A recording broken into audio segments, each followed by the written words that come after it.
Feels like spring outside. Well, it's a pleasure to be here, and I'm going to call to order the Nashville MTA Board meeting, and I'll do a quick roll call. Jessica Doppin. Speaking. Present. Speaking. Speaking. You're present and you're speaking, and I like that. That's all right. Arona Thompson. Present. Catherine Hayes Sasser. Present. And Gail Carr Williams present. Before I move into, well, first let me ask for approval of the January 23rd. Motion to approve. There's a motion to approve. Second. Second. Any additions, deletions, or comments? Hearing none, I'll call for the vote. All those in favor say aye. Aye. Aye. The minutes are approved. Next on our agenda will be public comments. But before I go there, I just really want to say just a couple of things. I'm really excited about this agenda today. This agenda is talking about the thing that is the most important thing that we do, which is safety. And we have spent a lot of time over the last 6, 8, 10 months on safety, how we improve our safety, how we create a safe transit system for all. So I'm really excited by how we go through this agenda. And the mayor's office has issued a media release jointly with Metro Nashville Police Department announcing the appointment of Captain Brian Williams as the transit lead for Metro Nashville Public. So here you see right now the work is happening. We're continuing to do it, and the fact that we have so many people here today to sort of talk about it too, it is something that our community has really worked hard on, and so we're starting to see changes, and after this agenda today, we'll even see a pathway to more improvement in our safety. So with that, I am going to start on public comments, remind our speakers that you have 2 minutes, and there is a clock. Oh, it's above me, the clock. I see one in front of me. So there's one above me that you have 2 minutes. So at 2 minutes, because we have so many, I am going to ask that you conclude at the 2 minutes, if not before. So thank you all very much. First on the agenda is Peter O'Connor.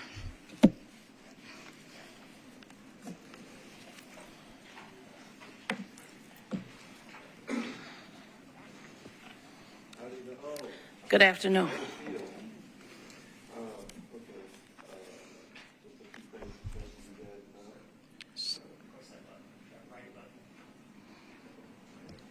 Okay. There you go. Gee, I can even hear myself. Mm-hmm. Okay, just a few things to pass to you guys about. Number one, as I stated last month when I was here, that I had moved over to Lebanon Pike, so I'm on the 6th route now. So the main thing right now that a lot of us are looking at is the frequency of the buses running on that line. And just to give you an example, today, as I was making my efforts to get here, I look at I didn't know that you guys have a new app with real time.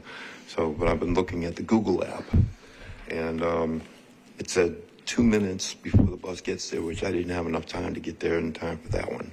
So I had to wait another hour before that bus came along. So kind of raises the anxiety level a little bit and trying to, get someplace on time. So anyway, I wanted to mention that. Shelters for the bus stops. As I mentioned last time, we still need shelters for the inbound and outbound stops on both sides of the road. Because where I live at, we have many elderly people, some of those that use the buses. And on the foul weather, rain or whatever, it's nice to be able for them to get into a shelter while they're waiting. Drivers, people blasting their music on the bus, driving half the people nuts. Drivers don't tell them anything to shut the music up, nothing. And last thing is, a lot of times when I get on the bus, it's not only me, but it's still standing, making your way to sit down, and the bus driver starts moving and has a tendency to kind of throw the rider a bit. And so I've been told by a few people that they've actually fallen down. Fortunately, not to get hurt. But No, okay, that's it. Okay, thank you Thanks. very much.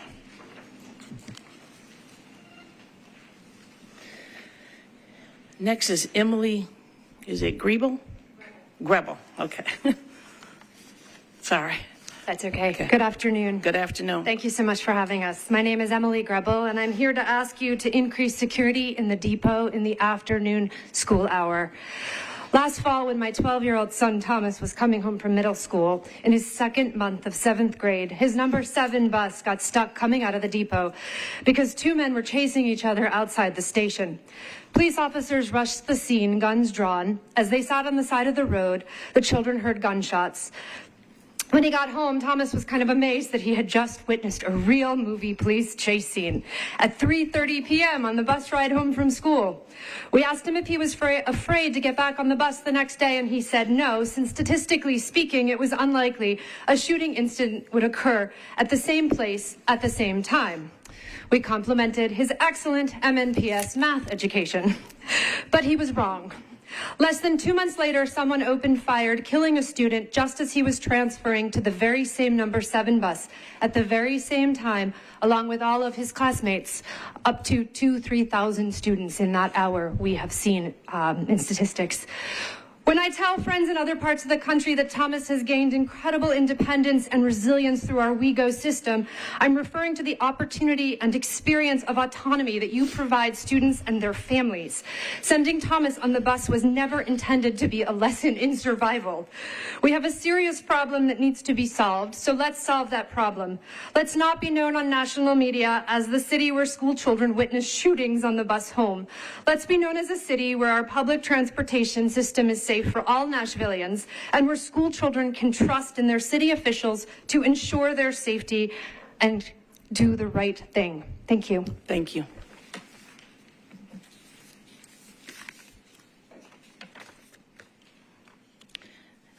Next is Ben Tran.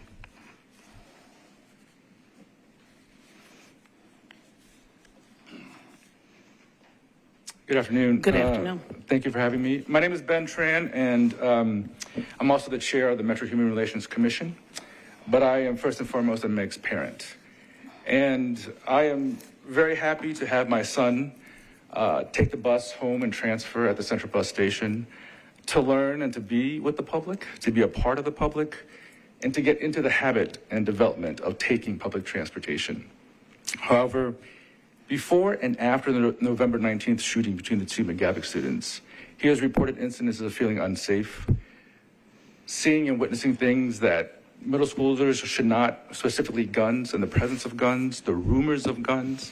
So I come here before you to ask that you take security measures so that all Nashvillians feel safe. It is an unfair advantage for working class families whose children go to the bus stop when they feel unsafe like this. I ask that you protect all riders, especially our public school students, our future riders of public transportation, our very own children. So I ask that you increase or come up with some measure, and I understand that these things take a long time, but every day that something doesn't happen is another day that our kids risk seeing something or being a part of something that is violent and could be harmful. I ask that you work with MNPS, the Mayor's Office, and Metro Council to come up with quick solutions and long-term solutions so that we can see some change. Thank you very much. Thank you. Stephanie Levison.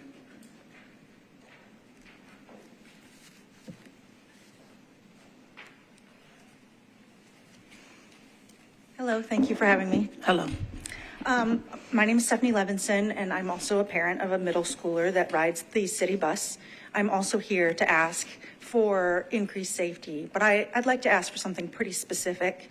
I understand that we employ technology to manage the safety and well-being of all passengers, and it is wonderful. I think it's a great tool, but I don't think it's enough. I would really like to see more physical presence. In April, my daughter was actually assaulted by someone who was loitering in the bus stop. She was standing, minding her own business, and the gentleman physically pushed her and a classmate of hers. and she felt very uncomfortable. I ride the bus with her sometimes. I take it to there and back just to make sure that they feel comfortable and safe, because I believe in the public transportation system. And I've also felt unsafe, to be truthful with you. I know that the response time has been fantastic with the technology that you have in place, but that's the response time after an incident happens. I really truly believe that having more presence physically available would be very beneficial to everyone that uses the system and around the system. It will just keep things a little bit more on the radar, if you will. So thank you very much for your time. I appreciate it sincerely. Have a good day. Thank you. Jennifer Sheets.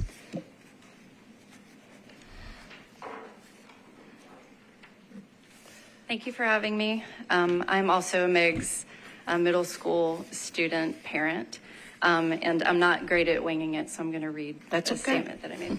My name is Jennifer Sheets. I'm a resident business owner and mother in Davidson County with 3 kids in the Metro Nashville public schools. I'm a proponent for public transit, and I want that to be real clear here. Like, I'm from Boston. I rode public transportation growing up independently, and it's a really valuable way for our kids to learn independence and just about the world. Unfortunately, they have been learning a lot more about the real world than we really wanted them to. On April 29th, as Stephanie mentioned, her daughter was harassed and assaulted by someone who's loitering at the downtown terminal, and my son was there as well. And at the time, there was no security, there was no police presence. The bus driver wasn't within the area, so they were all on their own. And it took an 8th grader and another man there to stop anything further from happening.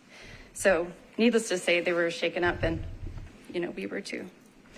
Really the thing that I'm asking is that there's a collaborative effort between WeGo, MNPS, the police, the mayor's office, and the parents to really come up with a plan for more direct safety measures. They take the 17 bus, and the 17 bus, if you've been downtown, it looks like it's in a park.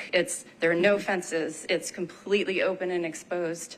The benches are used by, unhomed friends who don't have a place to go. So inherently, there's going to be something that happens because people are just there. Thank you for your time. Thank you.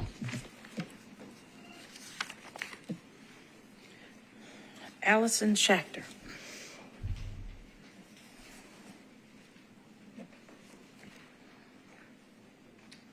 Hi, thank you so much. Good afternoon. My son attends Meigs Middle School and takes the bus daily home to WeGo Central Station, where he transfers to the 7 to meet me at work. Now, one of the surprise benefits of this experience of going to Meigs was the fact that he was eligible for public transit. With his bus pass, he's discovered the joys of riding the city buses. He even wanted to try and take a bus to soccer in Brentwood, if only. He has learned independence, experienced urban life in ways that have promoted growth. But this year, the ride home is no longer as joyful. My son the other day told me that even though the bus station can be scary, he's got it covered. He'll stick with a crowd and get down quickly if he hears a gunshot. After school hours, WeGo is an extension of school, carrying thousands of MNPS students to the central bus station and to home. When the shooting happened on November 19th, neither MNPS or WeGo communicated with families about what happened. There was no action plan publicly discussed that I'm aware of, no attempt to reassure the parents of children as young as 10 who ride that bus or 11 who ride that bus. This was really stunning to me. Yet so many of our Metro families were touched by this violence, knowing their children could easily have been there. And this is really only the most visible crime that happened recently. As mentioned here, my son has witnessed other not shootings, but just other moments of violence. We pick him up from school now when we can to reassure him.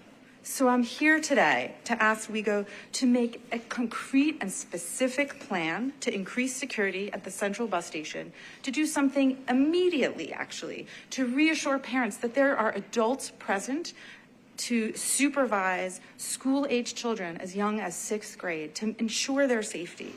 And an immediate and long-term plan. I encourage you to collaborate with MNPS, since this really is a shared project.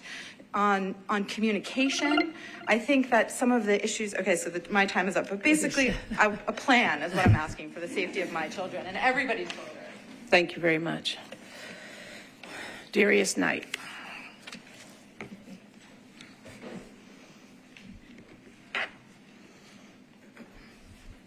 Good afternoon, everyone. I first want to start by saying I want to give thanks to Ms. Janet Miller for serving as long as she did on the MTA board. She gave a lot of great words and attention for the services. These parents are kind of getting to me. I've brought these to many of the staff's attention, and I just want to say this publicly so everybody can comprehend this. So I am a transit advocate, and I communicate with this staff very often, and I show up to these board meetings as often as I can. I want any parent that is watching this to know that this staff does care, and I can literally say that because some of them have gotten even emotional, like just communicating these issues. The problem that we have right now is after the pandemic, there's a lot of jobs with shortages. MNPD is suffering from this very issue, just like WeGo itself and Metro Schools with their school buses and their teachers. I would just like to say to any of the parents that are here and any of the parents that are watching, please ask your kids to alert you to whatever they see at that point in time. If they have a cell phone, ask them to take a picture if they feel safe to do so. Please provide that to the customer service team. They have an email address where you can send these bits of information. It is going to take this staff, their hardworking efforts to work with the mayor's office, with MNPD, with MNPS to get this figured out. WeGo cannot and will not be able to do this alone. And I am saying that because I have been on them. You can literally ask the CEO how many times I have bugged him about this issue. I know he is doing everything that he can to fix it, just like this board is. So I will say with that in closing, I appreciate you all. And again, Ms. Miller, if you're watching, thank you again. Thank you, Mr. Knight. Appreciate that. That is the last request for public comment I have. Is there anyone else in the room wishing to make a public comment that does not fill out a form? Is there anyone else in the room wishing to make a public comment? Hearing no request, I will close the public comment section of our agenda and move on to the rest of our agenda. So first we have information only items, and that's the monthly financial report, monthly operating statistics, and the upcoming procurement projects list. I would ask any of my board members, do you need any of those items pulled out to have discussion on? I don't need a discussion. I did want to point out one Sure. issue and maybe ask for some information in the future. So Amanda, in your report, you note the continued increase in overtime pay because of labor shortages. And so at some point in the future, I'd love for the board to get an update on an overview of what those shortages are and efforts we're making to try to fill those gaps. That's been a strong number in our financials, and so I'd like to understand more. I know there's probably work being done on that front, and I'd just like the board to understand that a little bit better. Yes, thank you for your question, and we'll plan to bring some more information back to you at a future meeting. It's one piece of our operating budget submission request is working to be able to fill our existing needs, but also looking at potentially 30 more drivers per year as part of CHIME, or Choose How You Move expansion. Thank you both. Anyone else have any questions, any thoughts? Operations, and we'll move, we have no consent agenda items, and we'll move into Operations and Finance Committee. Ms. Dalton. Thank you, Madam Chair. Going into operations and finance, we have 2 action items and an item for discussion. So we'll start first with the 40-foot transit bus purchase. Carl Rokos, Director of Maintenance, will come up and lead us through this conversation starting on page 21 of the board book. That is action item MA 25006. Good afternoon. Good Madam afternoon. Chair, members of the board. In August of 2023, the board approved a 5-year contract with Gillig for the acquisition of 40-foot clean diesel transit buses. Staff request approval for the purchase of 12 clean diesel 40-foot coaches. From this contract, these buses will be expansion buses, and that's to support services due to the increase in service associated with the Choose How You Move program approved by Davidson County voters in November of 2024. Considering the lead time for the production schedule, staff anticipates a delivery for these 12 buses in Q2 of 2026. Based on the current supply chain issues in the transit bus industry, this is an accelerated schedule provided by a gap in Gillig's production schedule, which allows for an earlier delivery than would normally be the case. So what we're going to do is staff is recommending the board provide the Chief Executive Officer authority to approve and execute a contract for the purchase of 12 40-foot clean diesel buses from Gillig Corporation for the vehicles used in fixed route service. The requested contract authorization is for a not to exceed price of $666,483 per bus, plus an additional $12,000 per bus for tools and training, for a total of $678,483. This total is not to exceed purchase authorization for this acquisition of $8,141,796. And this acquisition will use funding from the Choose How You Move program. And there are further details in your board packet. Thank you, Mr. Rokos. Are there any questions?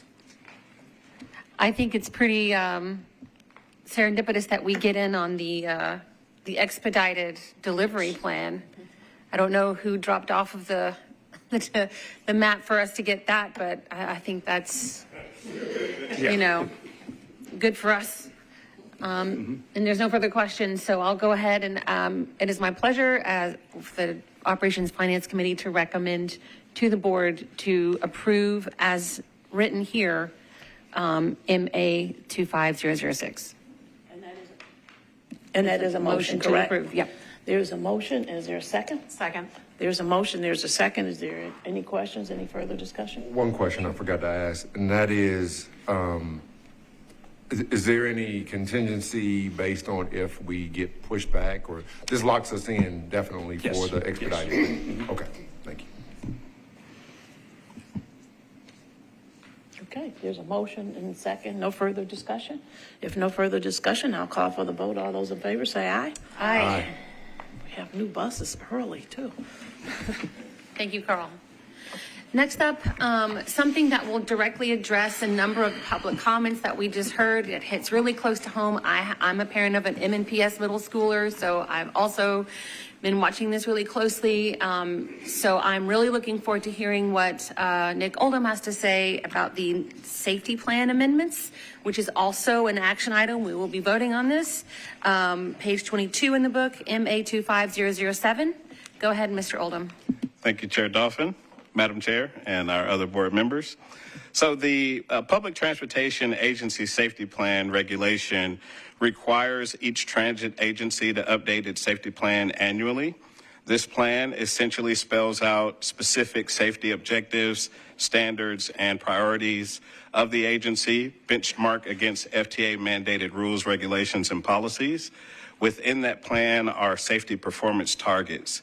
These targets are based on the safety performance measures established in the National Safety Plan that measure safety events, injuries, and system reliability. The new FTA mandate required the establishment of a safety committee made up of half management, half union representation to set these performance targets every year. That committee has met and established the targets. So we look at our past 4 years of data and make projections about the performance in the upcoming year. We then measure our projections against actual performance to see how well we did or did not do. So here on the screen, what you'll see are the performance targets for bus. This is for the big bus. And what we did in fiscal year 23 is projected for what we thought would happen in fiscal year 24. So what you see in the dark color bar is what we projected. So on the bus side for safety events, we projected 34 safety events. Now these are events that are reported to the National Transit Database. Not every accident is reported, so it has to meet certain criteria in order for it to be reported. For example, a mirror tap or something is not gonna be reported up to the National Transit Database. So these are only as reportable to National Transit Database. So we projected 34 safety events. You see in the orange color bars that we only had 31. We projected 45 injuries from those safety events, and we only had 36. So we outperformed our targets on bus. Kudos. All right, so then we'll look at our performance on the cutaways. This is the cutaway vans. We projected 4 safety events. We actually had 9. We projected 5 injuries and actually had 17. Now, before your heart jumps out of your chest over those numbers, there were a few anomalies that we believe played a factor into why that number is so high. So one of those safety events had a total of 6 injuries by itself. You remember that's where we had a cutaway van have a head-on collision with the school bus, and members from the school bus were transported as well as folks from our bus. So even when other parties are injured, that is included in the number of injuries that we have to report to the National Transit Database. We had another safety event that had about 3 injuries. Those 2 events accounted for more than 50% of the injuries. So considering those 2 things, we were not too far away from our targets for the cutaway. And also service reliability. What we mean by service reliability is the average number of miles between a major mechanical breakdown where that bus can't finish its route or it's towed away from the scene. So we projected on the bus side an average of 6,500 miles. We actually did 2,700 miles. On the cutaway side, we projected 18,000 miles in between major mechanical failures, and we actually did 2,400 miles. So again, kudos to our mechanics and maintenance department. So here we'll get into projections for fiscal year 2025. So again, remember, we take the past 4 years and make projections. So we're projecting on the bus side, the safety committee is projecting on the bus side, total of 34 safety events with 38 injuries. And on the cutaway side, we're projecting a total of 10 safety events with 10 injuries. And then for miles, for service reliability, those miles between breakdowns on the bus side, we're projecting 6,800 miles. And on the cutaway side, we're projecting 20,000 miles.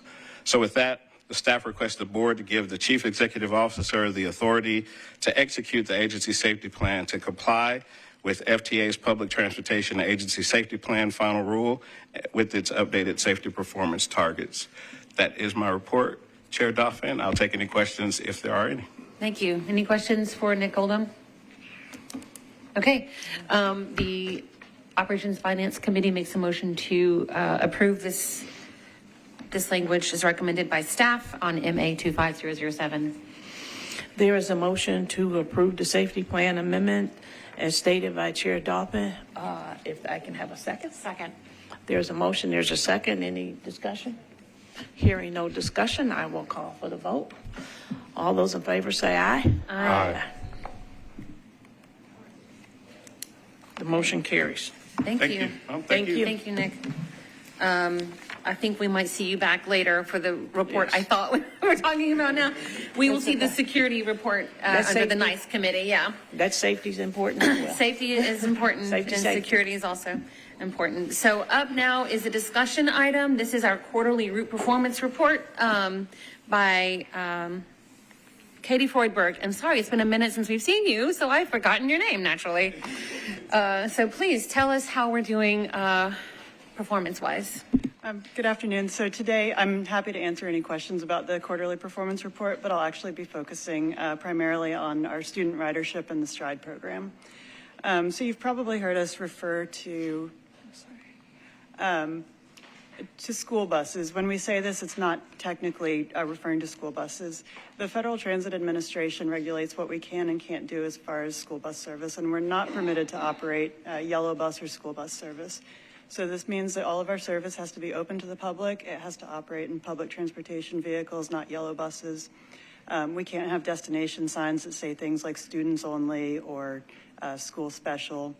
And we have to have bus stop signs and have our trips listed on public timetables like any other service. What we are permitted to do is operate tripper service, which is mass transit that is modified to meet the needs of students or school personnel. And so the majority of our students do ride regular service, but we do operate some tripper service. In some cases, we just run additional frequency. So for example, on Route 7 Hillsborough, the school's directly on the route. We have about 60 students boarding at school dismissal. So on school days only, we operate an extra bus on that route because otherwise passengers further down the route at Vanderbilt or Midtown wouldn't be able to board.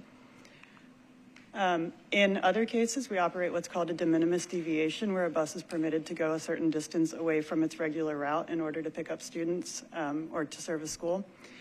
So Martin Luther King Jr. Magnet School is a good example of this. It's about 2 blocks from Charlotte Pike, so we do have buses that pick up 2 blocks off of Charlotte in front of the school. And we actually operate extra frequency there as well because there's about 170 students who board on a typical school day, which of course wouldn't fit on the service that we run on non-school days. And then we do have cases where we have requests for new service that can't be operated as a de minimis deviation. An example of this is Lawson High School. It was a new high school that was too far from our existing service to be considered a de minimis deviation. So we did establish a new route here that operates Monday through Friday from 6:30 a.m. to 7 p.m., regardless of whether it's a school day. And it serves other purposes in addition to serving the high school. So it connects between Charlotte, Pike, and Bellevue. It's not just serving the school. And that route was established through a supplemental appropriation from Metro Council. We serve all of the magnet middle and high schools in Nashville, and we serve several of the high schools, but not all of them. You can see here the schools in red don't have direct service. Some of them are just a couple blocks from a route. Others, like Antioch and Cane Ridge, are several miles from the closest route. The Choose How You Move service expansion does add service to 2 of Nashville's biggest high schools, McGavock and Antioch High School. And that's 3 new connector routes. Most of the students who ride our buses are using the STRIDE program. The STRIDE program is a partnership between MNPS, WEGO, and the Metro government that allows all public high school, charter school, and magnet school students to ride WEGO buses for free using their student IDs. Middle school students attending out-of-zone schools are also allowed to ride with parental permission, and then teachers can also ride using the program. The program is not open to private school students. Our program is a little bit different than most other student programs in that students are allowed to use their cards for any trip purpose, not just going to and from school. The contract between MNPS and MTA, in that contract, MNPS reimburses MTA at a rate of 70 cents per ride on a per tap basis. Revenues from that program this year are on track to be about $525,000. The STRIDE program had about 700,000 rides last year. The ridership is, of course, highly dependent on the school system, the school schedule. You can see here major dips in June and July just because because schools aren't open. We do still have several hundred rides, though, on non-school days and on weekends, which means that students are using the program for purposes other than school, which is one of the things it's intended for. And then ridership is largely focused around bell times. Out of the 3,400 students who ride on a typical school day, about 1,300 of them are riding in the 3 p.m. hour. And of those, about 500 of them are going through Central in just the 3 p.m. hour. MLK and Hume Fogg, both of which are close to downtown, are schools with the most ridership. Both of them have about 170 students boarding daily at dismissal times. But we do have several other schools that have, at least a bus full of students boarding at dismissal.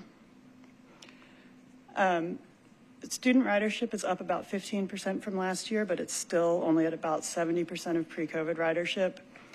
Some of that might be tied to just changing patterns or people living in different places. About half of that decline is tied to route restructuring that we did in 2019 and 2020 that directly impacted some of our routes that served a lot of students, as well as McGavock High School and Whites Creek High School. And of course, there are challenges with a program serving this many students. One of them is use of cards by people who aren't students. Just based on the ridership patterns, we don't think that this is a major issue, if nothing else, because those rides are so heavily focused around bell times. There are sometimes issues with overcrowding, including where adults further down the route aren't able to board the bus because it's already full of kids who have boarded at a school. And then, of course, safety and security issues, as well as behavior issues that don't necessarily escalate to a security threat. This program does have, we're reimbursed for fares, but this program does have other costs associated with it. The Tripper service that we operate costs about $380,000 annually to operate. There is also a cost to the extra security and supervision that we have to have during school bell times to ensure passenger safety.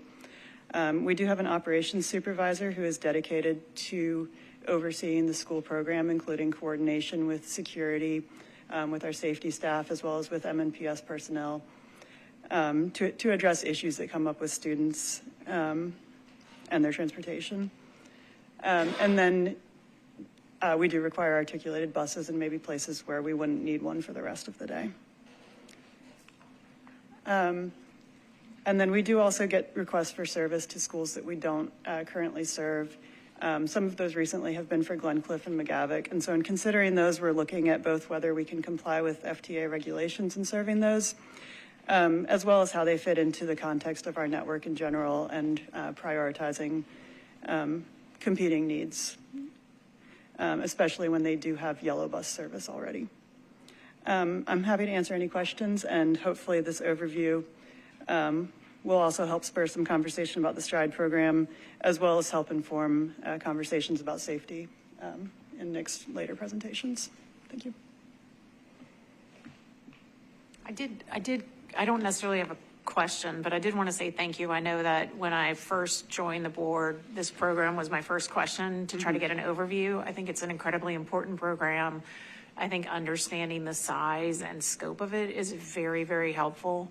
And it is, I think, a nice coincidence that we're having this overview and this discussion at the same time that we're discussing the security issues, because I do think the success of the STRIDE program goes hand in hand with ensuring that the parents and students who participate in that program feel very safe riding our buses. So I appreciate the data, and I think it's going to really help inform our future work on security. Yeah, my question is more, well, first of all, thank you. It was a very thorough report. But is there room to augment the program at all if more students were to use? I mean, we're running at 70% pre-pandemic numbers now, right? Usage rates. Mm-hmm. So what if that were 100 or 130% of pre-pandemic numbers? So in some cases, they're riding on regular buses and filling up existing capacity, which is great because it's service that we're already running. If there were to be cases where it was, putting those buses beyond capacity, we would be looking to add service, which can be really challenging just because a lot of that happens at our peak time when we've already got all of our buses on the road. Mm-hmm. So there's some ability to do that with, shifting buses or times around, but it would create additional challenges. Yeah. It also has that additional price tag. The Tripper service is nearly $400,000. And do we pay that? We do. Okay. Partnership, when it originated with Metro Nashville, going on 10 years or so ago, Katie, included funding at that time to augment service. But as we continue to add more, it's a challenge. It competes with other priorities that we might have. question. What do we can contribute the ridership not being as high in the morning time, but much higher in the afternoon?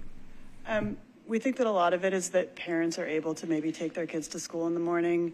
And then some of it is that some kids will ride the yellow bus to school in the morning because they're just going from their home to school.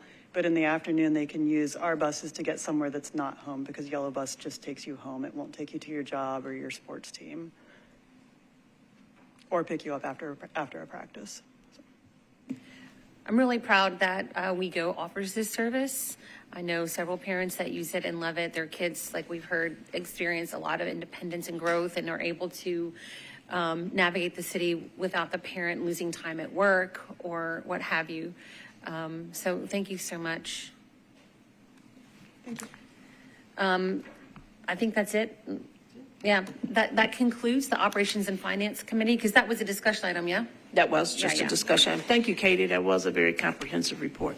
That concludes the Operations and Finance Committee business, and I hand it back over to you, Madam Chair. Well, thank you very much, Ms. Dolphin. Good report. Good work this week. New Initiatives and Community Engagement Committee, Mr. Thompson. Thank you, Madam Chair. We got quite a few items on the NICE committee this time around. So first up is Felix, and he will talk to us about a WeGo Link pilot zones and Title VI analysis. All right, thank you. Good afternoon. As you know, we continue to work with the expansion of the WeGo Link program, and the goal there is just to make sure that we are providing additional access to our service, especially in areas where we do not have coverage, and this is through the partnership with Uber, where we subsidize some of those trips during the zone and with other providers for anybody that is unbanked or do not have a smartphone. So last summer, we came to you with an update of the WeGo Link program. And by the way, we're going to have another update on that next month. So save your tough questions for Madeline next month. So we talked about some of the criteria in expanding the zones, because the other zones that we have, put an emphasis on areas with higher transit propensity, like low-income minorities, zero-car households, and so on. So we talked a little bit about, focusing more on growing areas and customer requests. So we presented to you 3 zones that we wanted to put into implementation as a pilot, and those are highlighted here on the map. The first one should say Opry Mills, not McGavock, but that's the one around Opry Mills. We serve those routes plus the WeGo Star. With the Adventure Science Center, that was a request from the center because the closest stops are difficult to access. So especially for walking. So we created that smaller zone with those 4 routes serving them. And then the Bell Road is kind of sandwiched in between 2 other zones, and there's some apartment buildings there and people that would like to use it, but none of the other zones were expanded to that. So we created that zone as well, with serving those zones plus the WeGo Star. And as you know, with any changes that we make, we always try to run those through the equity lens. So we do a Title VI equity analysis to make sure that we're not creating any adverse effects on anybody trying to use the service.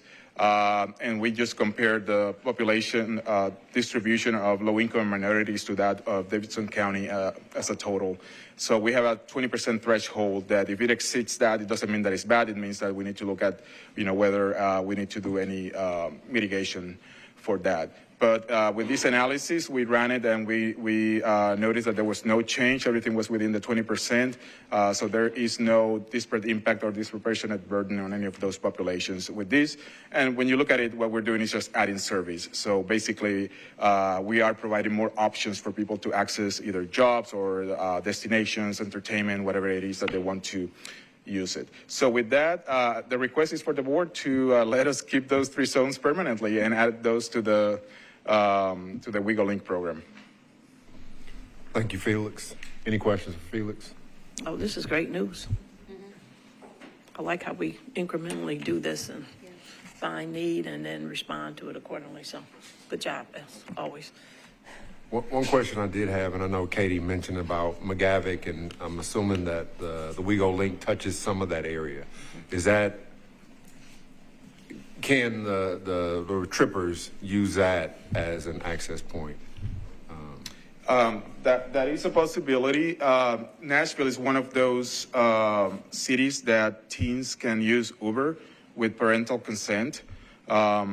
When we talked to the council member that was asking about this, we mentioned that and we established that. So right now, any student that would like, for example, to transfer from the Wego Star Station can use the Wego link to access the school at this point. We do not have that for Glencliff.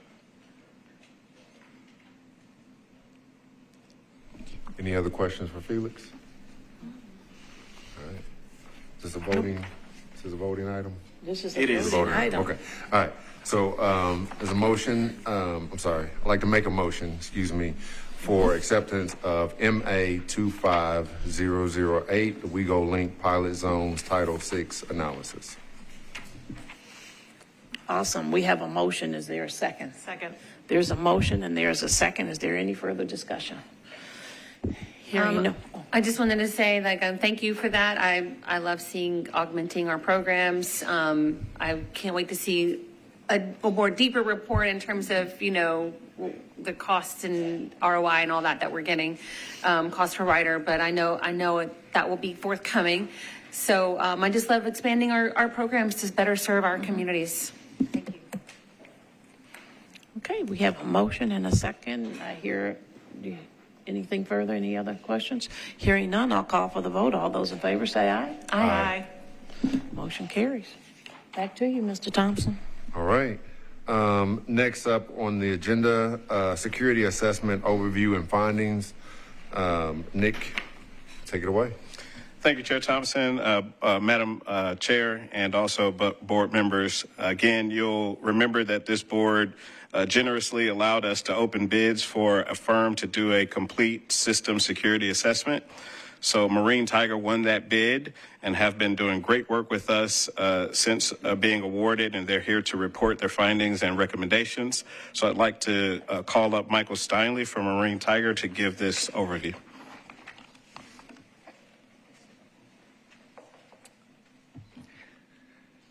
Thank you, Board. Thanks for having me today. Welcome.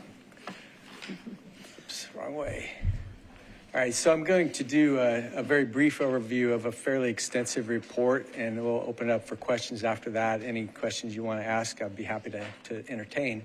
We'll start with a very brief team background, and then we'll talk about the security assessment process briefly and spend most of the time on overview of findings and recommendations.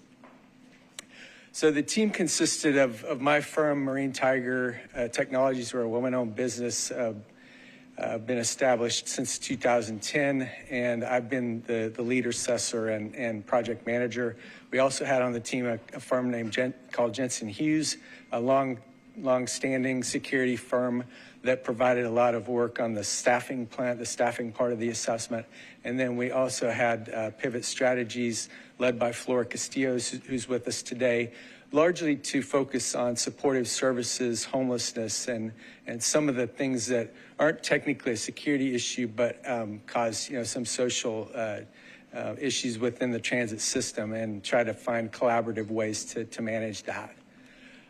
The assessment process itself consisted of 8 primary scope items.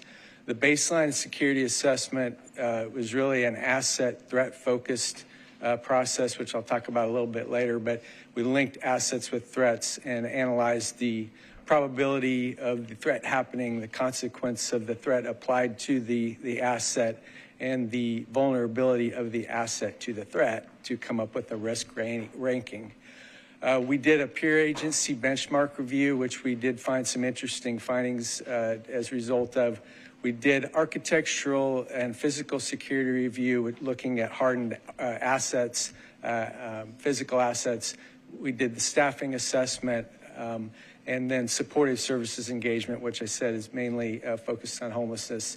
We did a technology systems assessment looking at cameras and other forms of technology, which, by the way, is advancing at a very rapid rate. So we do have some recommendations with respect to technology. We did the final mitigation recommendations, and since that time, we've been doing some public engagement communication strategies. And that is particularly important relative to the supportive services angle of this.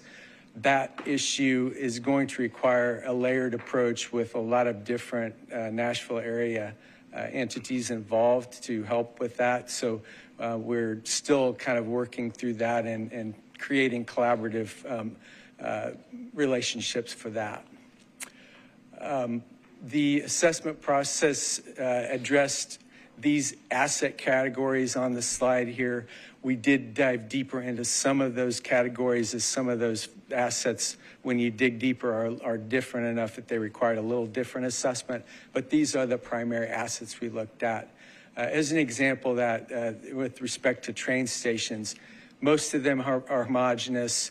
When you get to Riverfront, it's a lot different than the others. So we did dive deeper into that and the issues around that.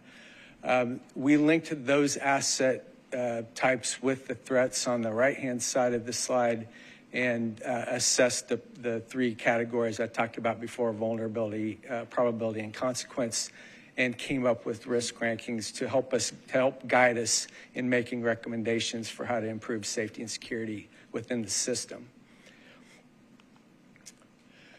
So the first slide regarding the assessment findings is really about how things are now are not the way they or how things were initially implemented have sort of changed over time. Your old peers are not your peers today. Nashville's growing at a rapid rate, as you all know. The transportation needs are also evolving, and so the things that have been going on for many years need to be adapted a little bit to current conditions. The complexity of the transit system, as it says, has changed substantially.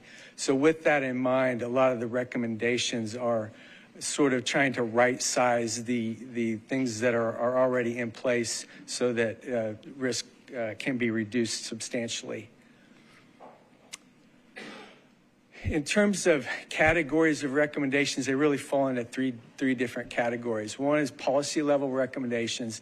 Those are major changes in the current operating practices that require buy-in among a number of stakeholders, and also some financial commitment beyond what's already in place. Those are a little more difficult to deal with than some of the others. The second category is under WEGO control, but requiring additional financial resources, and we've been working with management on that as well, trying to find solutions. The third category is under WEGO control, but they're procedural in nature, they're minimal investment, and they're things that really can be done by management right now. And as we get further into towards the end of the slide deck, you'll see there's already there's a substantial amount of things that are already underway, and in some cases even completed, which is not always common. These reports, generally, they get poured over and it takes longer. I've been impressed with the way that they've been implementing some of these recommendations. So it's been a good working relationship. In terms of the policy level recommendations, I want to spend most of the time on that. The first one has to do with the security staffing assessment. The security in general is going to take a layered approach to improve the conditions over and above what they are today. The first thing really is leveraging the good relationship with Metro Nashville Police Department to establish a transit-focused police force. I was happy to hear that announcement earlier in the meeting. I think that's the good first step to getting to that transit-focused police force. The way that's going is going to take a lot less longer than some of the alternatives we looked at. Some of them require state legislation and would take a lot of time to do. So I think the relationship's great. Things are moving ahead, and that's great news. One side note about that too is if that's established and there's a force dedicated specifically to the transit system, and particularly around WEGO Central, it would take some pressure off the central precinct officers that are already there and allow them to do their normal day-to-day jobs. So there's some real benefits on both sides of that equation. The second thing, policy level recommendation that we've made and we're working through with management is the supportive services capabilities. we're recommending implementing a transit ambassador program using unarmed individuals who are trauma informed. They understand how to deal with social issues and mental health issues and some of those other issues that you experience that don't necessarily rise to the level of a security threat and require a compassionate approach to managing them. So the ambassador program will be another layer to help deal with some of the challenges that you experience within the transit system. And you know, even with WeGo personnel doing a lot of that, there's still going to be a lot of increased collaboration needs with the external agencies to get people to the places they need to get the help they need. And then the last policy item on this slide, it talks about legal protections. I think New York City was the first place to do this, but they instituted increased penalties for assaults on both bus operators and cabbies. And that has really paid dividends in terms of reducing the risk to those operators and cabbies. It's now expanded to cities much more in line with Nashville's size, and it's something worth looking at. The downside to it is it probably requires some state legal advocacy, so it may take some time, but I believe it's worth it to at least explore it. The second set of slides here, or second recommendations here, are those recommendations requiring significant investment. As I said before, the transit system's outgrown its former peers. The peers were used to develop original policies and procedures. You've outgrown those policies and procedures, particularly the safety and security procedures. So we're recommending a series of new plans. They'll be a lot more robust, starting with a concept of operations that describes how the physical attributes within the transportation system, the technology attributes, and the people and processes work together to form that layered security approach.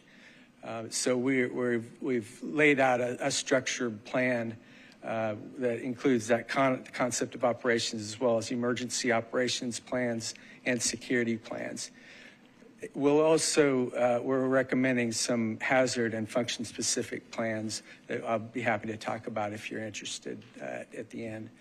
The second item here, the emergency communications, we're recommending a security operations center to separate operational communications from security communications. Sometimes if there's something that's really critical happening, you don't want that messing up the operational comms, and it does two things. One, it helps you focus on the security issue while also supporting business continuity in areas that aren't impacted by the event. A third thing I'll say about that is if Metro Nashville Police Department is given access to the Security Operations Center, it will give them increased situational awareness in a much more timely fashion than they currently have. And that, that relationship is so important that I think it would be a wise move to have that access available to them. And then the last item here is expanded security presence. And listening to the public comment period, I'm hopeful that this will be good news to some folks, but the expanded security staffing is recommended at Central and other transit centers, on board bus routes as well, and at major bus stops. And there's another slide in here that depicts that a little more, a little better, a little more detailed. So the blue bars here are the current level of staffing at Central, North Nashville Transit Center, Nestor, Myad, et cetera. You'll see there is no blue line or blue bar on patrol because there aren't patrols at this point. So under this model, you'd see the increase at Central, at Nestor, and totally new patrols doing work at ad hoc locations throughout the system, be it bus stops or riding on buses, particularly buses that bus routes that are known to have some issues. So this would be more data-driven patrolling at specific locations throughout the system. And the increase at Central, I believe, would also be very beneficial in terms of bringing the level of incidents down there. So I think this is a really good way to increase the security presence, reduce the risk, make people feel more comfortable.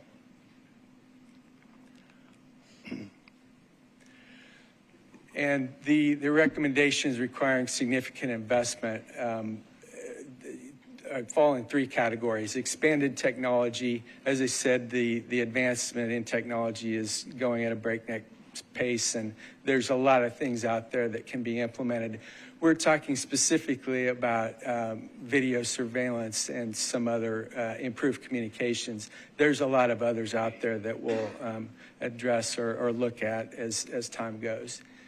The second item there is revenue vehicles. This is really important for the safety of operators. There are some buses that have physical barriers, but we're recommending installation of physical barriers to protect those operators from various types of threats. And that is funded and in process. So it's underway. That's great news, and I think it'll pay huge dividends for the bus operators. The last one there is improved lighting. There are a lot of bus stops that aren't necessarily well lit, and it needs to be improved a little bit in that regard, and that will help it will help the passengers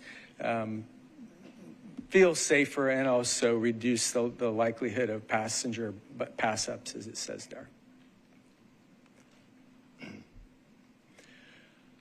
And this last slide here talks about recommendations under WeGo control with little financial impact, and a lot of these are underway or even in some cases complete.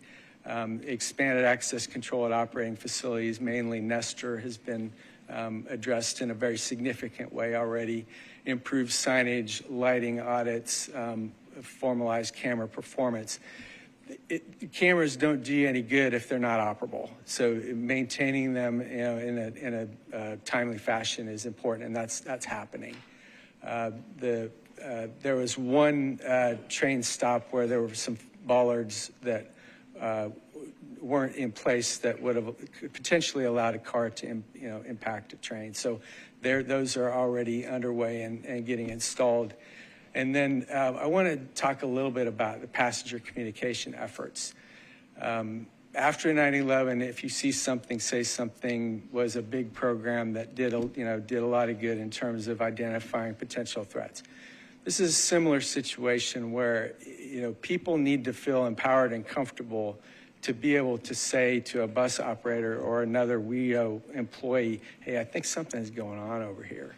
And to know what to do and who to call when they think there might be a problem before it becomes a problem, hopefully. So I think there's a lot of room for improvement in terms of outward communications and programming in that regard. A lot of things are going on in terms of providing customers and employees opportunities to report security concerns early. And then the last one on there is training for de-escalation techniques and interacting with individuals experiencing homelessness and mental illness issues. And it's not as easy as it sounds, so it does require some specific training to address that. And I'd be happy to entertain any questions you have at this point. Thank you, Mr. Stein. Appreciate it.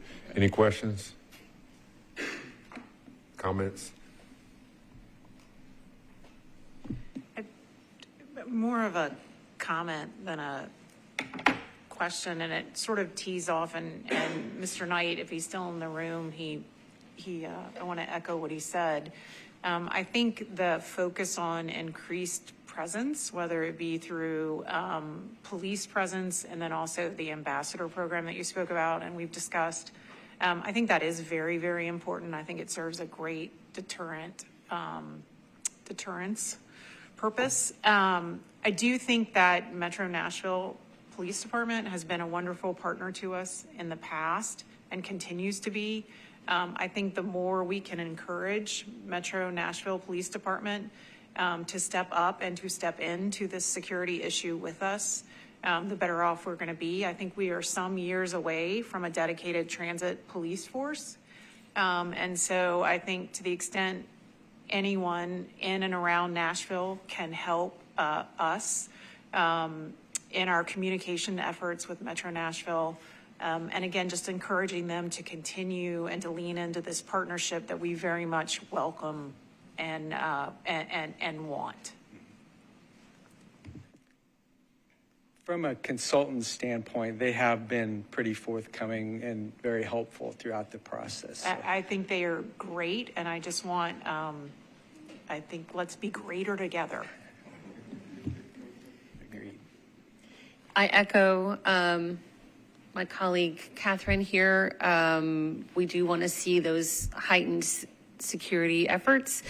I noticed there wasn't a real timeline there. I know these are recommendations, but do you have kind of a timeline in mind, or? Well, so I'll tell you what I know, and if Nick wants to chime in here too, he can too as well. But from a security programming standpoint, one of the first things that's sort of a baseline is getting the plans in place. And I think we're going to talk about that maybe a little later, but there's, once those are in place, and that can be done over the course of the next 9 to 12 months, once you get that set, and things can happen concurrently with that as well, we can start to lay the baseline for procedural issues to improve those, to get people trained in all of the things we talked about, be it security or trauma-informed care of people or in and around any of the WeGo facilities. And there's a lot of things that can be done concurrently. Some of them aren't going to be tomorrow or next month, but a lot of them we can do, at a fairly rapid pace.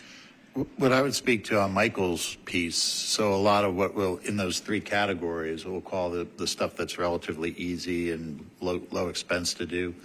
Nick will update you. There's a whole bunch that are going on, a lot that have already been completed.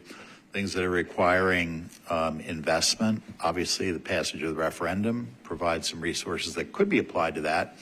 And when Amanda gives you an update on the budget, you'll hear more about that. We have a pending significant funding request in front of Metro to address a lot of these issues, and you'll hear about that from both Amanda and Nick on the security contract.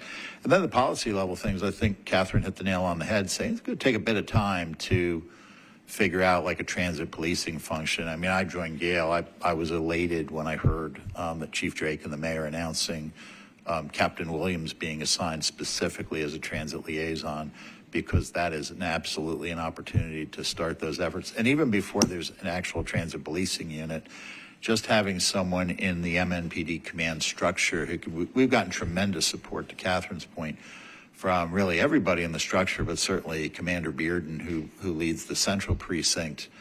But they have a million other things to do.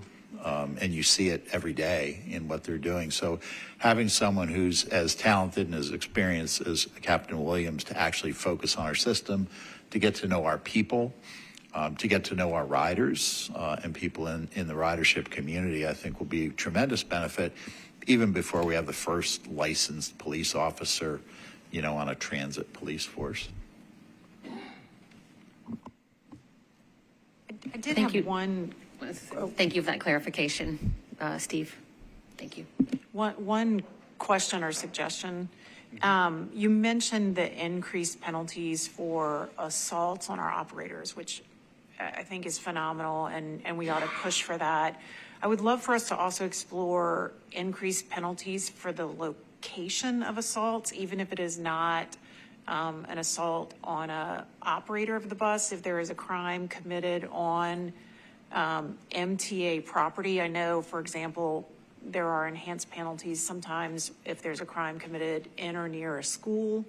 And so I would love for our staff to explore that. And often those enhanced penalties come with some really good signage. And so I know penalties on the back end don't solve the problem, but I think publication of those penalties and signage might also help. So I'd love to explore sort of location enhanced penalties as well.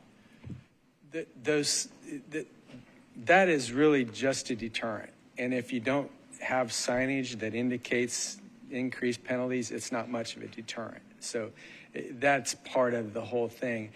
There are more models out there for assaults on people than there are locations, but they are out there. So we can do some research. Yeah, I'd on love that. for us to explore that. Okay. I did have a question on the last slide. You mentioned, or is a bullet point about lighting audit. Can you explain what that is? Yeah, going in and making sure that the lighting is the proper lumens per square feet or whatever the measurement is in a particular area. And there are the Illuminating Society, Engineering Society of America has some standards for that for specific locations. And what we're suggesting is just go out and make sure that you're meeting those standards periodically at specific locations. And it's not hard to do. I mean, it's simple. I just will echo everything everyone has said, but I will say that something that resonates with me, what you say is about our old peers are not our today peers. And when you did that, you took this report and you took everything you learned here and took it from that perspective. So it does allow us an opportunity to move forward, that this is a plan that allows us to grow as Nashville grows as well and keeping our community safe. And I do appreciate that you took that lens to sort of create this report and bring it back to us. We're growing in Nashville, and we're acknowledging that in this, and how we respond to it yesterday is not how we will respond to it today or tomorrow. And I think the comprehensive report that is here. And I agree also with Steve, what we can do low hanging is really important that we grab those right away. And I'm glad to know the staff is moving forward on so many other things. The other thing that resonated with me a lot in this report is that we talk about humanity a lot in it. And I think it's very respectful of where different people are at different places. And as we protect, we also protect. And so I think that this report also gives us a chance to be a leader in humanity as we protect our community. So I appreciate that that lens was used in creating this report, and everything else I just echo along the way. And I appreciate Steve and Nick and his staff, and I truly appreciate the relationship we have with Metro Police Department, and then the fact that we have a mayor that supports this initiative, and we have a mayor that is a leader. And just by virtue of what I mentioned earlier, that we have this new relationship with, that is a solid relationship. It's identifiable, it's accountable relationship with Metro PD, that I just appreciate Chief Drake's leadership as well in that. So I just want to echo that piece. Thank you, Mrs. Stein. Any other questions, comments? All right. Thank you, Board. Thank you. All right. And thank you for coming. That one, that was the information one. Next one's the Next action one. one. Nick's back up with the action things. The money. Next up is MA 25009, Contracted Security Contract Award.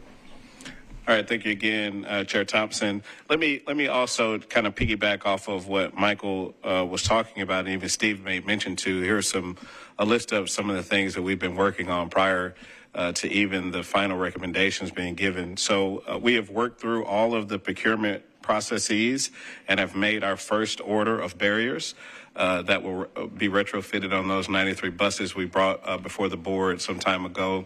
We'll be getting those delivered in batches, and that'll give our maintenance department time to install them so that we don't have a bunch of barriers taking up space where buses should be. Also, we began working on the scope for that ambassador program that Michael made mention. If funding becomes available, we don't want to start at that moment to start working on it. We've actually started working on the scope now with Marine Tiger's help. We also plan to pull in, we met with our union president yesterday, and we'll begin to pull in our union to help with that scope as well. We've been working with our IT department to upgrade our real-time onboard video capabilities. We've also been working with our facilities team and are in the process of ordering new guardhouses that will increase security at our Nestor facility. Those guardhouses will have better video capabilities as well. As he mentioned, and Chair Thomas, you had a question about the lighting. Our transit stop team has installed echo lights. Those are the solar lights at an additional 25 stops since the recommendation, bringing that total to 70. And we've also begun to work with our training department to expand training for de-escalation and interacting with individuals experiencing homelessness and mental illness. So those are a number of things that we've been working on and will continue to work on. During Marine Tiger's assessment, they benchmarked us against other transit agencies based on ridership, size and scope of our facilities, and other relevant matrix. That information was included in a solicitation for a new security services contract that will take the place of our existing contract with Allied Universal Security Services, which is set to end shortly. That contract, you'll remember, was extended to allow time for Marine Tiger to complete their assessment. Again, this was in collaboration with Marine Tiger and Metro Nashville Police Department. What we were looking for were officers or firms that had officers that were very, very tight in de-escalation training, that had real-time activity monitoring and reporting, officer GPS tracking, and dedicated car patrols. The RFP was published in 2024, and we received 9 proposals, of which one of those became unresponsive and was not included in our final review. These 8 were included in our final review, and after a comprehensive review was conducted by an evaluation committee that included key stakeholders, security experts, and again, a representation from Metro Nashville Police Department, the committee assessed each bidder based on several critical factors, including experience, their past performance with public sector entities, key performance indicator tracking, cost effectiveness, and just the overall value proposition. Following a rigorous evaluation, again, including Metro Nashville Police Department, Archangel Protective Services emerged as the preferred provider due to its outstanding qualifications and its demonstrated success in dealing with public entities. So here on the screen, you'll see, why did we choose Archangel? Again, these are a list of the things that Archangel will provide, as well as, again, experience and past performance with public sector entities, their implementation of technology-driven security solutions. I mentioned that in the GPS tracking, which is phenomenal.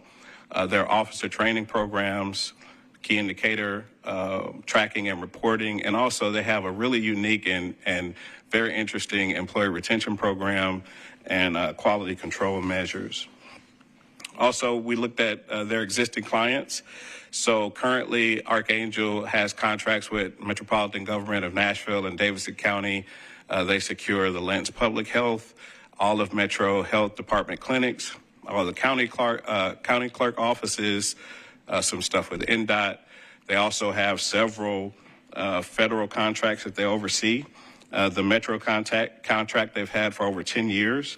And as part of our process in the evaluation period, we check with their references.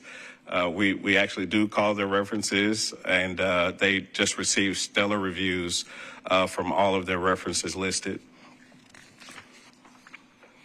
Again, this is a slide that Michael alluded to, and these are the weekly hours of security coverage. What we currently have is in the blue, and what Marine Tiger is recommending is in the orange. So right now with Allied, if we switch over to Archangel with your approval, then we will continue at that level, and then as funding is made available, we would go to the Marine Tiger recommendations. And again, you'll see a significant bump in coverage there at the Elizabeth Duff Transit Center at Wego Central, roughly about 500 extra hours of coverage. And this includes a significant increase in those afternoon hours, as Katie mentioned in her report, and as those parents in the public comment section mentioned. There's a significant increase in the Nestor facility. Again, we've already started building those guardhouses to increase security there. And then the new implementation of patrolling units, actual officers in Wego marked vehicles that would be positioned throughout the city and throughout the system, who can more quickly respond to any security events en route. They will be able to monitor bus and bus stops, bus shelters for any code of conduct violations, and they will actually board buses and ride for a designated number of trips per shift. That increase, based on Marine Tiger's recommendation, would require a significant increase in budget, roughly about $2.5 million more. So here on this screen, the cost proposals submitted by Archangel Protective Services were for 3 years with an additional 2-year extension. So if approved, Archangel would assume security responsibilities on April 1st of 2025.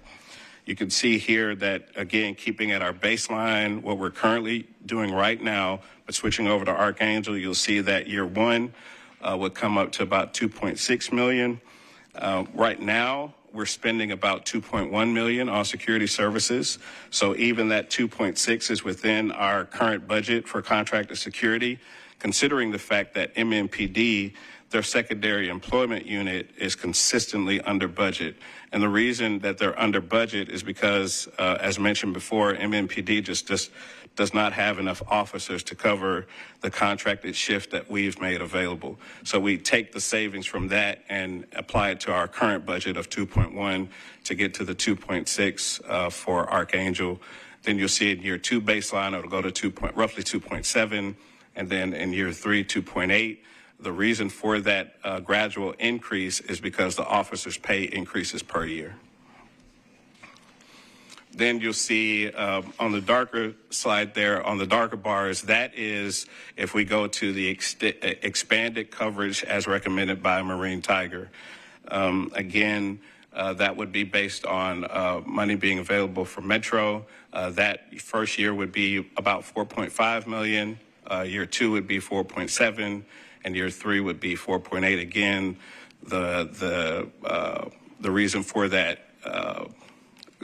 number going higher is for the officers' pay increases. And so you'll just see the same thing in tabular form here.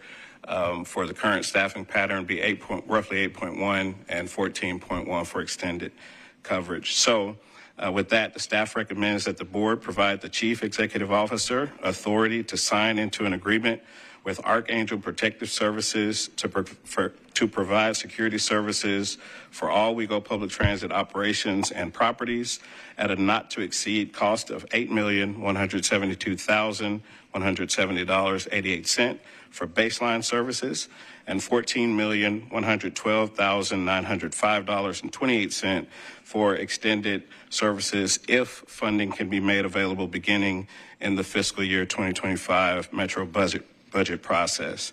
That contract period, again, will begin on April 1st, 2025 through March 31st of 2028. And the two additional one-year options are available to be presented to the board prior to any initial contract expiration date of 2028.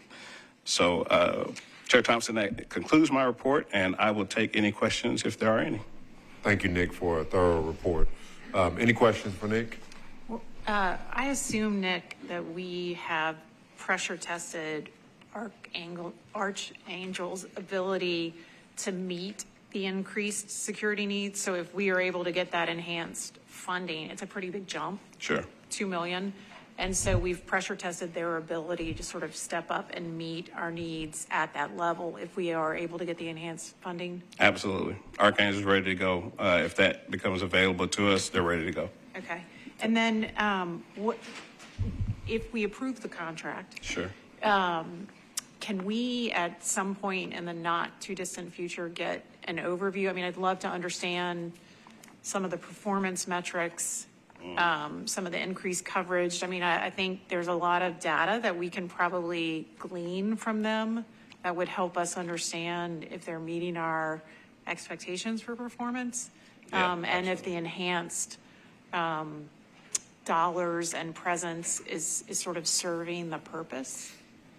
I think absolutely. Worthwhile, after we're a few months in, not for both Archangel as well as Captain Williams, to kind of meet the board and give you their perspective on where things are. Absolutely. I think one of the other things that we talked a lot about is staffing. Everyone has staffing shortages and it happens.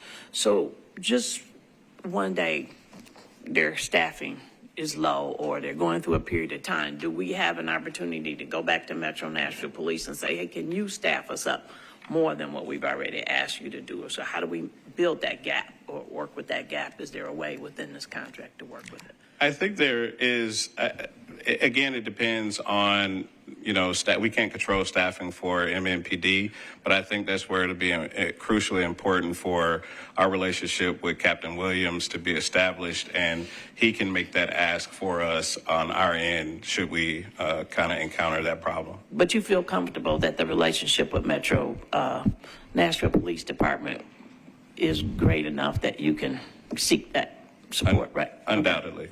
Even if it means, and they have, Steve mentioned it earlier, with Commander Bearden at the Central Precinct has done a tremendous job with backfilling some of the areas where we've, MNPD has not been able to contract for the service hours that we've given them. He's been incredible at, providing extra units, bike units, and undercover officers. So I'm almost certain that, that we have the relationship where we could ask that. Okay. Ultimately, it really comes down to all the competing priorities. And one of the recommendations, it's not that the officers that we would get in a transit-specific police unit are different than the officers we're getting from secondary employment. But for secondary employment, those are voluntary shifts that they take on at overtime after they're done with their regular service. So again, if you're short-staffed, and I mean, we see it on our side, when we have to do extra service, it's difficult to accommodate that within existing staff levels. Where one of the advantages of a dedicated policing unit is your first hour of the week you're spending on transit policing. It's not your 41st hour of the week or however their shift structure works. And the other advantage of it is, when you have the same folks in place day after day, they get to know the environment, they get to know the staff, they get to know the customers, they kind of say it's like the old beat cops you used to have in your neighborhood. They knew the grocer on the corner who could tell them what was going on. Mm-hmm. So it's a good step, and you'll see in Amanda's presentation, we're also including expansion in the MNPD contract. But as Nick reported, we've been performing under budget because they haven't been able to fill all the shifts, which is understandable. Question for you. Sure. Why the 3-year proposal? Under our old contract, we had 5-year with options with a 5-year extension and then a couple of 1-year extension options. So we just wanted to give ourselves enough leverage to, make sure that they fit well within our system and make changes if necessary a lot sooner than those 5 or 10 years. That's pretty standard in our professional services contracts. We do a 3-year base, especially for something of this magnitude. It's tough for people to get engaged and put in all that upfront expense for 1 year, and then 5 years is typically, when we look at our federal procurement regulations, that's sort of the upper bounds of where, FTA wants to see things competed.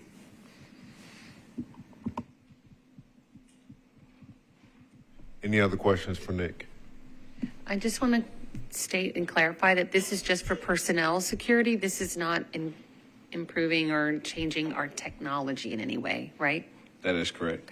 In a certain way. I mean, Archangel is coming with some technology standards that we currently don't have. So to a certain degree, it will extend it, but some of that will be on the side of us getting more funding from Metro. It would address the technology their officers carry, but not our facility technology or our onboard technology. Last question. Sure. Catherine already mentioned it about the reporting back or whatever. Is that built into the contract? Or can that be built into Yeah, absolutely. So they have certain reporting matrix that we'll get from them, and we will definitely bring that before the board. That was one of the key factors in how, Archangel kind of outperformed a couple of the close competitors, was in their ability to do real-time reporting and then make that available for us to report back to you all. Absolutely. Nick, do they carry weapons? They do not carry firearms. If at some point in the future that were determined to be appropriate, they have the capacity to do that. And I don't know if Michael wants to speak to that. It was not a current recommendation, particularly given the emerging and the evolving relationship with MMPD. Madam Chair, with that being said, thank you, Nick. With that being said, would like to make a motion to approve MA 25009 Contracted Security Contract Award.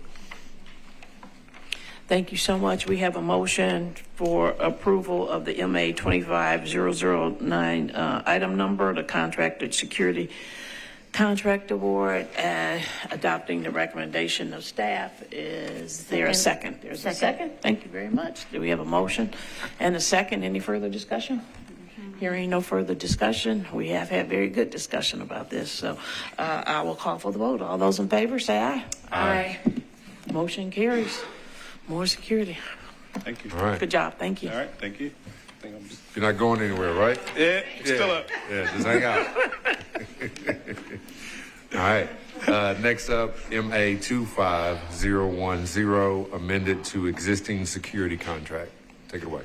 Sure thing. So you'll all remember, again, as stated before, in November of 2023, the board approved an extension of Allied Universal Security's contract for an additional 18 months so that we could complete the Marine Tiger assessment prior to us issuing a new competitive solicitation.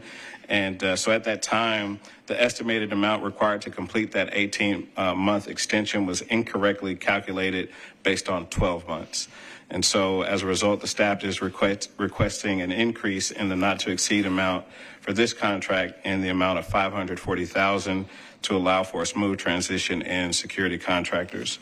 So with that said, the staff recommends that the board provide the chief executive officer with the authority to increase the not to exceed amount for our existing contract with Allied Universal Security by $540,000 to cover the remaining cost of security services for Allied until the contract can be transitioned over to Archangel Security. That is my final report, Chair Thompson, and I'll take any questions if there are any. All right, don't say that just yet. I can make up something and come back. That's okay. Thank you, Nick. Any questions for Nick on this? Yes. So will we be paying both simultaneously? Will there be overlap? No, there would not be overlap. As their contract ends on March 31st, Archangel will begin on April 1st. Okay.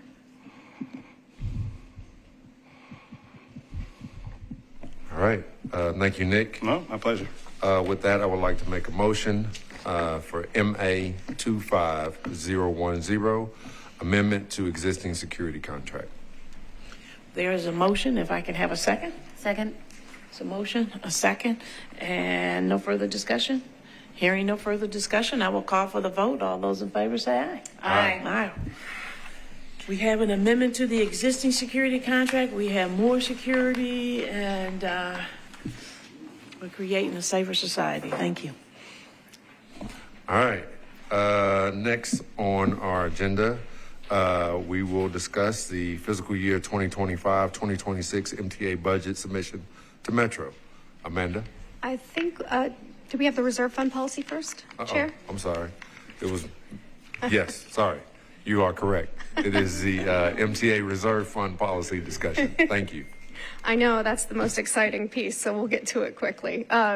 So last month we talked about the operating budget submission, and as part of that we introduced the concept of an operating reserve. Some great questions were asked, and we're back to give you some more information today. And with the passage of Choose How You Move, we have been exploring this whole concept of an operating reserve. It was put forward in that plan, in the plan of finance. In the plan of finance, it said that it would sit at MTA, it would hold a minimum of 30% of our operating budget each year. That equates to about $47 million. And that reserve would provide us with additional financial flexibility, given that we're moving into expansion mode. Just as a reminder, MTA currently does not have an operating reserve. When we need to access funds quickly that we do not have, we use our line of credit, which does cost money. So this would allow us to access a fund that does not cost us any additional interest fees. So, as part of our review, we looked at the Choose How You Move plan. We looked at Metro Nashville's reserve fund policy, which is probably the closest reserve fund policy to what we need to be mirroring.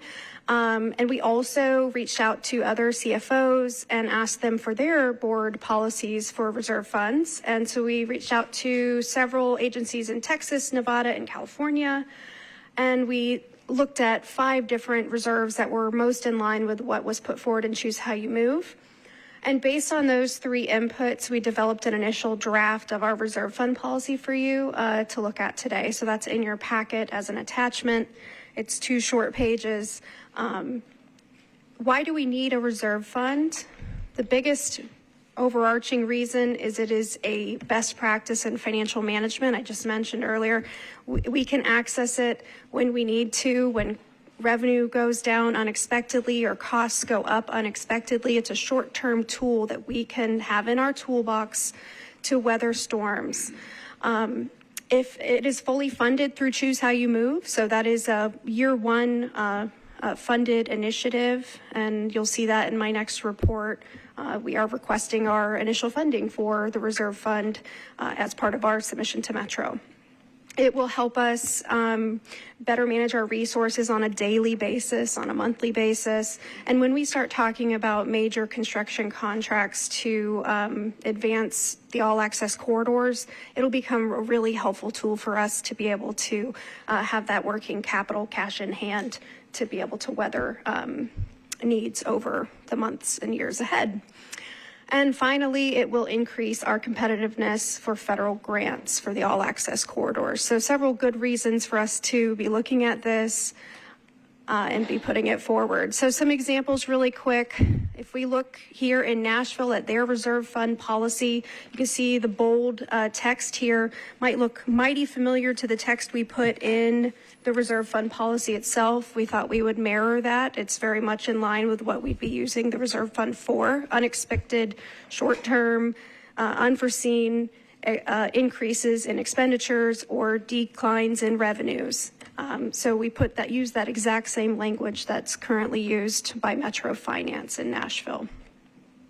Looking at a couple of our peers who are at varying levels of maturity, the RTC in Nevada, they have advanced over the past decade several bus rapid transit projects, so I'd say they're a bit more mature than us in that sense. They put forward in their reserve fund policy dated 2019 a minimum of 6 months cash reserve. So we're only looking at 3 months in this policy, but just to show that some agencies actually go much higher, especially if they're in major expansion mode. San Antonio, who is, I would say, 5 years ahead of us in terms of advancing a very similar bus rapid transit program, they put forward several different reserves related to stabilization, working capital, and then also a reserve specifically related to their expansion of their services and their bus rapid transit program. In total, if you looked at their financial report today, they have a reserve that is just as much as their operating budget. So 100%, but their minimum is 60 days of operating expenses. So a good example to point to as well. And finally, a much more mature agency, but an agency that we point to often as an example of where we want to be one day as a region, is Denver, RTD. And they have several different reserves. Their operating reserve, which is most similar to what was put forward in Choose How You Move, has a 3-month minimum for operating expenses. So you'll see in the reserve fund policy draft that we have in your packet, we're using the 30%, which is equivalent to 3 months of our operating budget. So we used the Metro Nashville Reserve Fund policy language. We used a lot of language from the policies that I just mentioned where it was appropriate. And you'll see in this 2-page draft policy that we outline the creation of this reserve fund, a minimum threshold of 30% of our operating expenses, our expenditures, our authorized uses of those reserves if this board were to decide to use those, and if we were to use those, what the replenishment plan would be so we could meet our threshold requirement each year. So next steps, we'd like to come back to you in March at the next meeting and seek board approval if we need to update this draft and make changes. Please feel free to send those to Steve or myself. We're looking at establishing a reserve account sometime in March or April and receiving funds, and I'll talk about this in my next report, sometime between April and June. And any questions? Thank you, Amanda. Appreciate that. Any questions for Amanda? Good job anticipating that question.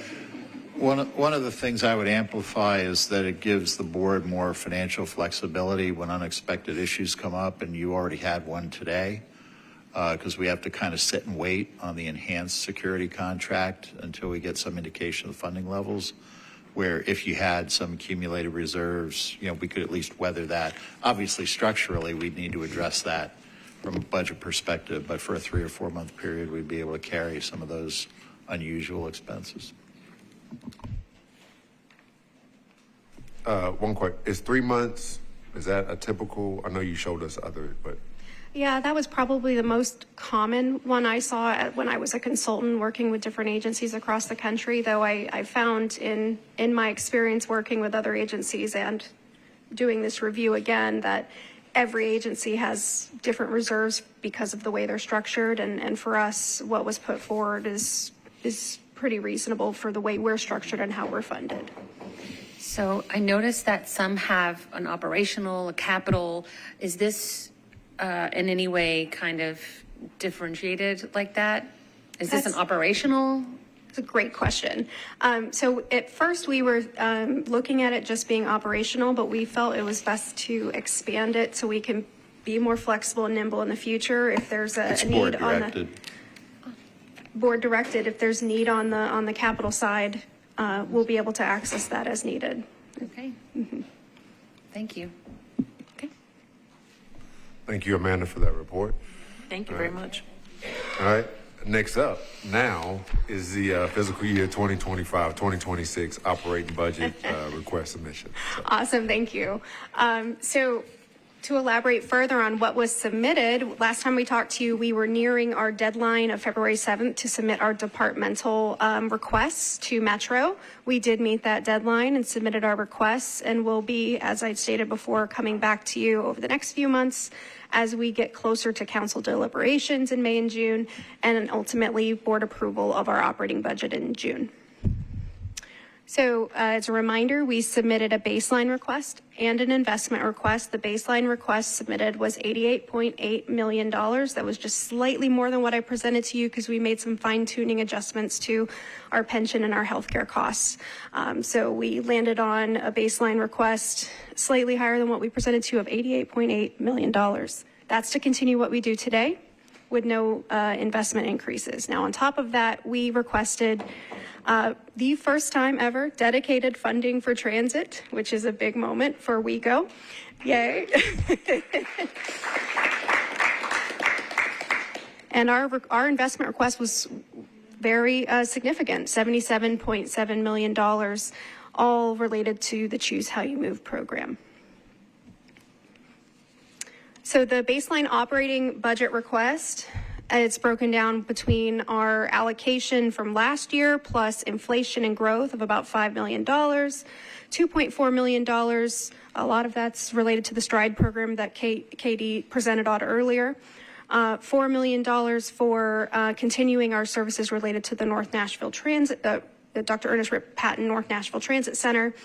for a total baseline increase of a little under $11.5 million. On the investment side, the biggest piece of our investment is that reserve fund. This is going to be a one-time funding, and you'll see each year thereafter we're going to ask for a much smaller amount to plus it up to the minimum 30%. So right now it looks like a big piece of our request. That's just one time that you're going to see that. So $47.2 million to get us up to what we're assuming to be 30% of our full operating budget request. Annually, we'll ask for whatever it takes to get us up to the 30%. Exactly. Okay, thanks. And never mind, I got it. And then we also asked for reduced federal capital reliance funding. So that's shifting that 5307 federal formula funds over to the capital side so we can put that towards investment in our system, state of good repair. This is an issue, remember, Ed used to talk about quite a bit. It was mitigated a bit during the pandemic when we got a tremendous amount of federal funding. So we were basically able to plug that gap, put our formula money into capital.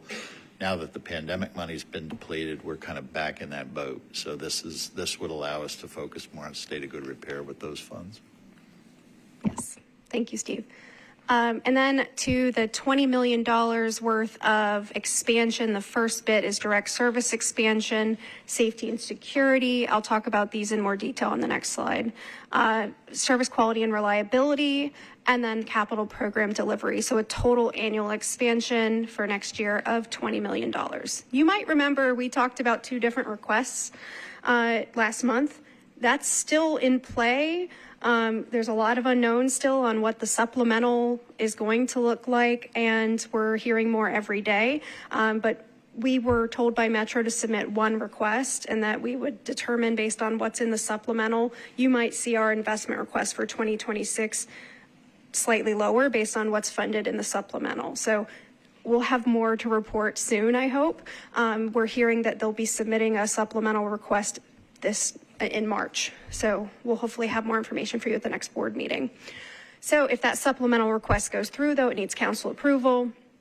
We're probably not going to receive funds until at the earliest April. We would only have a few months in our fiscal year to do some kickstarting of some of these Choose How You Move activities, security improvements, recruitment and retention initiatives, and also some of the access on demand and WeGo link zones that are put forward in our summer service improvements. Maybe we could do those a couple months earlier, depending on when we receive the funds. So like I said, you might see some reductions from the $77.7 million based on if they put reserve funds in the supplemental. It's going to reduce our 26 investment funding by that much because we'll have received it in the supplemental instead. So there may be some changes based on the supplemental and when and if that occurs. Okay, so the expansion initiatives, there are 4 key buckets, and you'll see the biggest expansion initiative put forward in Choose How You Move on our operating side is direct service expansion. $7.8 million in direct service expansion. A big piece of that is improving our fixed route service, expanding Sunday service spans, improving midday frequency, improving evening frequency. Another piece is that I mentioned earlier, the access on demand expansion, having that mirror our access program with additional Saturday and Sunday service, and expanding the span to match access. And then the three additional WeGo link zones, and finally the low income fare program, so helping us fund that subsidy that we'd be setting up. So that's the biggest component. The second largest component is safety and security. So Nick presented on those earlier today. $6.3 million in investments that we're requesting from Metro. The biggest piece is increased contracted security coverage. So that increase that Nick showed on the slide, that's how we will fund this through the Choose How You Move program. Developing a security plan, facility upgrades, including more cleaning and the Transit Ambassador program, you see that's also included, and then additional funding for MNPD coverage. The fourth area is service quality and reliability, so a little under $4.5 million, where we would be investing in retention, training, recruitment, and other important operational support to be able to meet the very bold vision put forward in Choose How You Move for our operations side. Andy's hard at work right now on that, and we'll have him come back and give you more details on that based on your request earlier. And then finally, the capital program delivery side, I'm looking at my colleague Debbie here. So, getting us ready as an agency to deliver the capital components of the Choose How You Move program. So that's $1.4 million. So here's the total breakdown in tabular form, and I will open it up for any questions. Thank you, Amanda, for that report. Any questions? Yeah. So is 77.7 million, is that the projected tax revenues that we will have in the upcoming fiscal year? Oh, no, it'll be a lot more than that, but Metro is collecting the revenues and divvying out the revenues. So in the front years, we're probably going to see cash. We're going to receive it as cash from Metro, and there are also NDOT components that'll be funded. There's components within Metro that will be funded as well. So we're just one of the entities receiving the revenues. So that's another question I also had is how will those revenues be collected and divvied up? I guess it's going to Metro? Yeah, Metro by law is collecting the revenues. They have already started collecting the revenues. And we're, working through this budget submission. We'll be seeing very soon how the revenues are divvied out through our traditional budget process with Metro. Now we just have this dedicated funding stream to seek Okay. requests. I had a follow-up question is what happens if they only approve $40 million of the 77? If they only approve 40 million of the 77, we'll have to go back and decide what we want to fund now and what we're going to ask for next year. I mean, it'll be a prioritization exercise. It's no different than any other year when we haven't gotten a full request. One comment and one question, sort of echoing what I said about the great partnership we have with Metro Nashville Police Department. We have a lovely partnership with Metro Nashville. And to the extent anyone feels so inclined to encourage Metro Nashville to approve our requested budget as it is fully stated, we are grateful for any support on that front. I very much hope we get what we are asking for. And my question is tied to the submission to Metro Nashville, and I don't think you're the right person to answer it, and it may be Margaret or it may be Steve. But the submission to Metro Nashville includes a submission to the Office of Diversity, Equity, and Inclusion. There have been a lot of executive orders issued to date. Some of them touch upon that subject, and so I just want to make sure that given our dependence on federal funding and our desire to get as many federal grants as we can to help improve our services, whatever steps we need to take to make sure that we are operating in accordance with those executive orders without comment on whether we like or dislike them. Yeah. I want to make sure we're doing that. That's an ongoing dialogue, but this particular element, so in your packet, you received the two submissions, the actual budget submission and the equity tool. So this is a specific requirement of Metro Finance that we submit. So I'm sure Metro Nashville is kind of monitoring, because we're not the only ones who rely on federal funding. Right. So I'm sure they're monitoring all that. But by the same token, and you saw it in Felix's presentation, even based on federal regulations, we have to look at the Title VI type of equity issues. So it's still a valid lens to look at things. Yes, I just think it's important. Yep. We need the funding. We want the funding. Yes. And let's just do everything we can to make sure we aren't inadvertently taking ourselves out of the running for any funding or grants. Agreed. Thank you. Any additional questions for Amanda? All right. Thank you, Amanda. Great job, great presentation. You got anything more? Chair, I think that is it of the NICE committee. Well, nice committee. We let you off all those other months, so we just made you just come in here and go to work. That's it. Time for you to, earn your keep at this table. That water's not free. And to that, from his report, I'm going to go to you, Margaret. Thank you. Thank you, Madam Chair. With Janet Miller's departure, we also, as a result, have the office that she occupied, vice chair, now is vacant. And that is an office that our Metro Charter says that we must have. We must have a chair and a vice chair. So I have been asked to handle the nominations for one of you to assume the role of vice chair. You'd assume this role until the summer when we have election of officers again. So are there any nominations for vice chair? I would like to nominate a colleague on this board to take over the vice chair position. He's been a really great addition to the board. I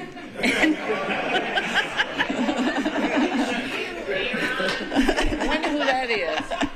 I know it's a mystery who I'm talking about.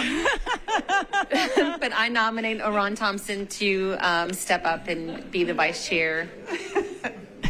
Is there a second? Should he choose to accept it? I will second the nomination.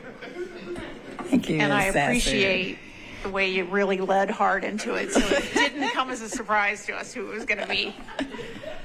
All right, are there any other nominations? Mr. Thompson, do you want to nominate someone else? No, are there any other nominations? All right, nominations closed. We now vote on the nomination for Mr. Thompson to assume the role of vice chair. All in favor say aye. Aye. Any opposed? Congratulations, Mr. Thompson. Congratulations.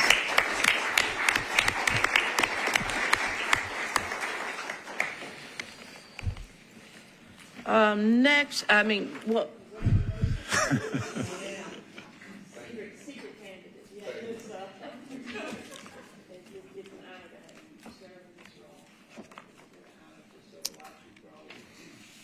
Your role here at MTA, so welcome.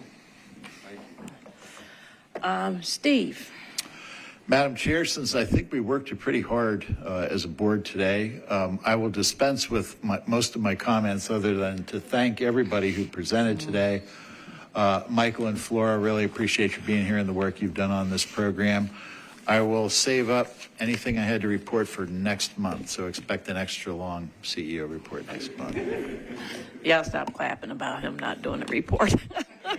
Like quietly. I'm a sort of follow Steve's lead and not do a long report today, but again, just echo everything that's been said here today. I just think what you see is excellence. I see what we see here is about how we are a growing transit agency and we are responding to that growth, and we are working very diligently to make certain that Nashville has the best and the safest transit agency in this nation, and I'm excited about our future. With that, if no one has anything further, great job, everybody. We are adjourned.